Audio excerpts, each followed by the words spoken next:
मित्रांनो, वयाच्या 60व्या किंवा 65व्या वर्षी माणूस दिसतो कसा, असा किंवा असा, पण टॉम क्रूज असा आहे ना की आणि तो 65व्या वर्षी गेल्यानंतर काय आपल्या रिटायरची तयारी करत असतो, पण टॉम क्रूज काय करायला लागला इथं, कुठं त्या प्लेनमधनं उडी मारायचं, बाईक घेऊन वरनं उडी मारायचं, काय वाटेल ते असले स्टंट करायला लागलाय. हां, आणि तो असं नेमकं का करायला लागलाय? ॲक्च्युली बघा, जर पहिल्याच्या जमान्यात जर म्हणायला गेलं तर तेव्हा एवढी टेक्नॉलॉजी नव्हती जुन्या वेळी, त्यावेळी तो स्टंट करत होता हे ठीक आहे, पण सध्या एवढी टेक्नॉलॉजी, VFX, CGI सगळं काय आहे, तरी पण टॉम क्रूज हा स्वतःच्या ॲक्शन स्वतः करतो. याच्या मागचं कारण काय आहे? याचे प्रॅक्टिकल 3 कारणं आहेत बघा. पहिली 2 तरी आपण ठीक म्हणू शकतो, पण तिसरं कारण हे आहे की ते जे कारण ऐकल्यावर तुम्ही म्हणाल की खरोखर हा बाप माणूस आहे टॉम क्रूज. नमस्कार मित्रांनो, तुम्ही बघताय खडूस आणि या व्हिडिओमध्ये बोलणार आहे की टॉम क्रूज वयाच्या 65व्या वर्षी पण अशा ॲक्शन तो स्वतः का करतोय. यातलं पहिल्याच सगळं मोठं रिझन आहे ते म्हणजे की पॉईंट. आता की पॉईंट म्हणजे काय? जसं बघा, ख्रिस्तोफर नोलनच्या सगळे स्टंट हे जे स्वतः तिथे केले जातात प्रॅक्टिकली आणि मग ते शूट केले जातात, त्यानंतर मार्वलच्या मूवीज जे असतात ना ते एकमेकाशी कनेक्टेड असतात. ह्याला म्हणतात की पॉईंट, म्हणजे असा एक महत्त्वाचा केंद्रबिंदू ज्याच्यावर पूर्ण पिक्चर फोकस केला जातोय, जो ऑडियन्सचं अटेन्शन ग्रॅब करून घेतोय. तसंच टॉम क्रूज स्वतः समजतात की टॉम क्रूजच्या ज्या काही मूवीज आहेत ना त्याच्यामधले स्टंट हे स्वतः ते परफॉर्म करणं हा एक की पॉईंट असतो. आता असं काही नसतं की जे काही टॉम क्रूज स्टंट करतात ते याच्या आधी कुठल्याच पिक्चरमध्ये केलेले नाही, ते सगळे केलेले असू पण शकतात, पण कुठं ना कुठं ऑडियन्सना माहीत आहे आणि सगळ्या ॲक्टर्सना, डायरेक्टरना सगळ्यांना माहीत आहे ते जे काही केलेले असतात ना ते सगळे नकली असतात, म्हणजे त्याच्यामध्ये खरा ॲक्टर केलेला नसतो.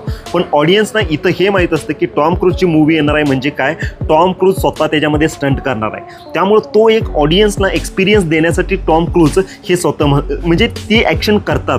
आणि पुन्हा याच्यामध्ये टॉम क्रूज सांगतात की मला हे नाही आवडत की माझ्या जागी दुसरा कोणतं डुप्लिकेट येऊन तो करायला लागला आहे, त्यामुळं ऑडियन्सला मला असं ते फसवायचं नाही आहे. आणि हा एक महत्त्वाचा मुद्दा बनतोय की जसा काही टॉम क्रूजचा कुठला पण पिक्चर येणार असतोय त्याच्या आधी फक्त त्या पिक्चरमधल्या टॉम क्रूजच्या ॲक्शनबद्दल आणि त्याच्या स्टंटबद्दल ही चर्चा होत असते. आणि त्याच्यानंतर आपला दुसरा पॉईंट येतोय तो म्हणजे ऑडियन्स एक्सपिरियन्स. बघा, पिक्चर कसाही असू दे, पण पिक्चर संपण्याच्या वेळी जर तुमचा एक्सपिरियन्स चांगला असेल तर तो पिक्चरचा पैसा वसूल झाला, असं ऑडियन्सचं एक म्हणणं असतं.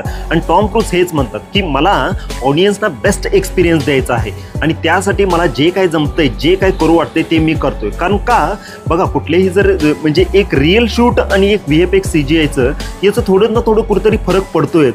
कारण तुम्ही जेव्हा रिअल शूट करता त्यावेळी आपल्या ब्रेनला एक समजतंय की बाबा खरोखर हे रिअल लोकेशनमध्ये शूट झाले, मग त्याच्यामध्ये पर्वतातला असू दे किंवा समुद्र असू दे किंवा ती ट्रेन असू दे, हे सगळं काही रिअल लोकेशनमध्ये शूट करणं ते तसा तो ॲक्टर ते फील करत असते आणि ते टेन्शन ऑडियन्सला जाणवत असते. आणि तेच जर त्याच्या विरोधात तुम्ही सगळं जर VFX CGI हे सगळं वापरलं तर तिथं ते ऑडियन्सला कळतंय आणि ते टेन्शन ऑडियन्समध्ये जाणवतच नाही. आणि हाच महत्त्वाचा मुद्दा जो टॉम क्रूजनं धरला आहे. त्यामुळे त्याचे जर तुम्ही टॉप गनचे पिक्चर बघितला असेल, तो टॉप गन मूवी, त्याच्यामध्ये जे काही त्यांनी प्लेन उडवलं ते खरोखर ते फायटर प्लेन उडवलं आहे आणि फक्त त्यांनीच नाही तर त्याच्याबरोबरच्या सगळ्यांनी.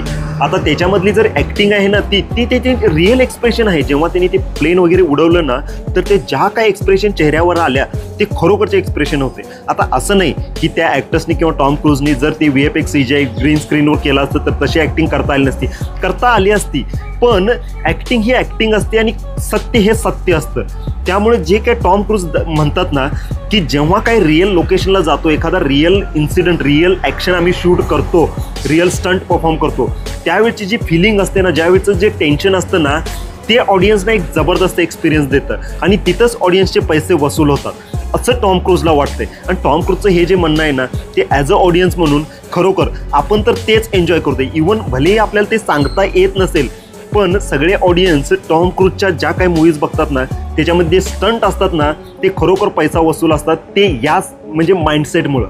आणि या 2 पॉईंटपेक्षा पण सगळ्यात महत्त्वाचा तिसरा पॉईंट आणि तो म्हणजे एन्जॉयमेंट. हां, खरोखर टॉम क्रूज हे सांगतात की स्वतः ते का स्टंट करतात, कारण त्यांना त्यांचं काम आवडतंय. ते जे काही त्यांचं स्वतःचं काम करतात ना त्यांचं त्या कामावर प्रेम आहे, त्यांना ते करण्यामध्ये त्यांना एन्जॉयमेंट मिळते, त्यांना त्याच्यामध्ये आनंद मिळतोय.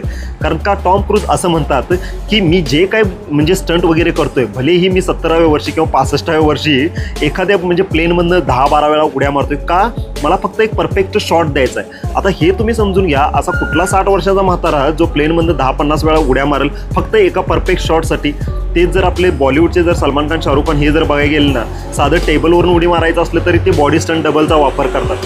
हे काय म्हणायचं? आणि तिथं 65व्या वर्षी आपला काय टॉम क्रूज काय करायला लागलाय, प्लेनवरनं काय उड्या मारतोय, त्याच्यानंतर म्हणजे बुर्ज खलिफावरनं काय उड्या मारतोय, हे सगळं का करतोय? फक्त त्याचं कामावर प्रेम आहे. हे सांगतात ते टॉम क्रूजचं हे म्हणणं आहे की मला माझं काम आवडतंय आणि त्या कामामध्ये मला पूर्ण डेडिकेशन द्यायचं आहे, मला माझ्या कामाबरोबर गद्दारी करायची नाही, कारण जे ऑडियन्स बघायला येतंय ते मला बघायला येतंय आणि जर ऑडियन्सला मी न दाखवता तर माझ्याऐवजी मी फक्त पाठ करून उभा राहिलोय आणि त्याचा चेहरा दुसऱ्याच कोणाचा तर आहे, मला समजून जर दुसरा कोणता रोल करायला लागलाय तिथं तर ती ऑडियन्सची केलेली एक गद्दारी आहे. आणि हे रिझन ऐकून सगळीजण त्याला सॅल्यूट मारणार, सॅल्यूट, खरोखर दिल से सॅल्यूट. त्यामुळेच या गोष्टीमुळे जर तुम्ही बघायला गेलं ना, जसं काही मूवीज बनत जातात एकापेक्षा एक पुढचे पार्ट बनत जातात ना, तसं त्या पार्टची क्वालिटी कमी कमी कमी होत जाते. हे आपल्याला कित्येक मूवीमध्ये दिसतंय. असे काहीच पार्ट आहेत जे फक्त पुढच्या पार्टमध्ये आपली क्वालिटी वाढवत गेलेत आणि ते ह्या एका गोष्टीमुळं, एन्जॉयमेंटमुळं. मिशन इम्पॉसिबलचा पहिल्यापासून तुम्ही आता आलेला हा जो लेटेस्ट 6वा-7वा जो पार्ट आहे की नाही, क्वालिटी सगळी वाढत गेलेली आहे. ह्या स्पाय थ्रिलर ॲक्शनमध्ये ह्यांनी नवीनच जीव टाकलेला आहे. कारण का टॉम क्रूज हा फक्त एक अभिनेता नाही, त्याच्यापेक्षा नक्कीच काहीतरी जास्त आहे. तर मित्रांनो, व्हिडिओ तुम्हाला आवडला असेल तर व्हिडिओला लाईक आणि शेअर जरूर करा आणि चॅनलला जरूर सबस्क्राईब करा. आणि अशा पद्धतीचे व्हिडिओ जर तुम्हाला कुठले वेगळ्या एका ॲक्टरचे पाहिजे असतील तर नक्की कॉमेंट करा.